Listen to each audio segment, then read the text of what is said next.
இன்றைக்கி Rajasthan special recipe தான் செய்ய போகிறோம். பேசன் சில்லா சப்ஜி. இது வந்து சப்பாத்திக்கு சைட் டிஷ்ஷாக எடுத்துக்கலாம். இந்த ரெசிபி செய்கிறதுக்கு 3 டேபிள் ஸ்பூன் கடலை மாவு ஒரு பவுலில் சேர்த்துக்கலாம். இது கூடவே 2 பச்சை மிளகாய் பொடியாக நறுக்கி சேர்த்துக்கலாம்.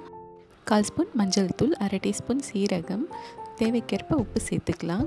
1/4 டீஸ்பூன் பெருங்காயத்தூள் சேர்த்துக்கலாம். 1/2 டீஸ்பூன் மிளகாய்த்தூள், கொஞ்சமாக கசூரி மேத்தி சேர்த்துக்கலாம்.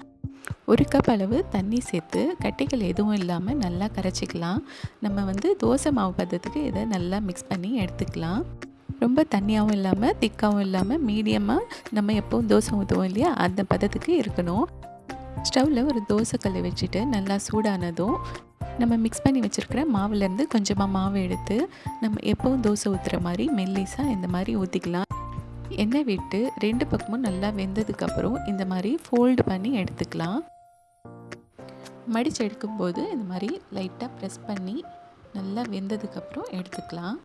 மீதம் இருக்கிற எல்லா மாவுலேயும் இதே மாதிரி தோசை சுட்டு எடுத்துக்கலாம். நல்லா ஆறினதுக்கப்புறம் சின்ன சின்ன பீஸாக கட் பண்ணி எடுத்துக்கலாம். லேயராக அழகாக வெந்து வந்திருக்கு. இதை இப்போது தனியாக எடுத்து வச்சிடலாம்.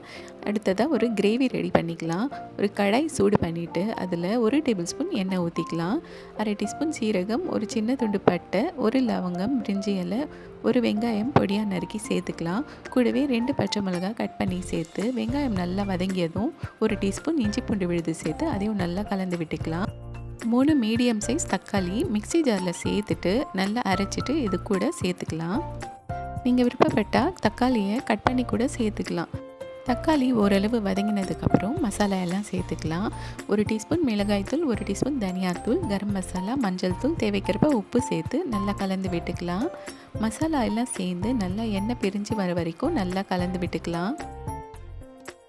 மசாலாவோட பச்சை வாசனை போகிற வரைக்கும் நல்லா கலந்து விட்டுக்கலாம். ஸ்டவ்வை லோ ஃப்ளேமில் வச்சுக்கலாம். எல்லாம் ஒன்று சேர்ந்து எண்ணெய் பிரிஞ்சு வந்ததுக்கப்புறம் 2 கப் அளவு தண்ணி சேர்த்துக்கலாம். சேர்த்துட்டு நல்லா கலந்து விட்டுக்கலாம். மூடி போட்டு 5 நிமிஷத்துக்கு நல்லா கொதிக்க விடலாம்.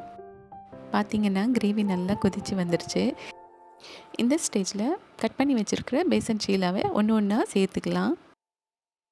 வீட்டில் காய் எதுவும் இல்லாத சமயத்தில் இந்த கிரேவியை ட்ரை பண்ணி பாருங்கள். அவ்வளோதாங்க, எல்லாம் சேர்த்தாச்சு. இது லோ ஃப்ளேமில் வச்சு மறுபடியும் 5 நிமிஷம் வேக வச்சுக்கலாம். உங்கள் குழம்புக்கு ஏற்ற மாதிரி தண்ணி கூட குறைய சேர்த்துக்கலாம். தேவைப்பட்டால் தண்ணி இன்னும் கொஞ்சம் கூட சேர்த்துக்கலாம்.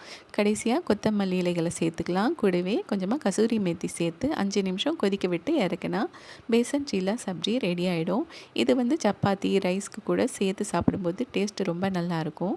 கண்டிப்பாக நீங்கள் ட்ரை பண்ணி பாருங்கள். வீடியோ பிடிச்சிருந்தா ஃப்ரெண்ட்ஸ் அண்ட் ஃபேமிலிக்கு ஷேர் பண்ணுங்கள். தேங்க்யூ.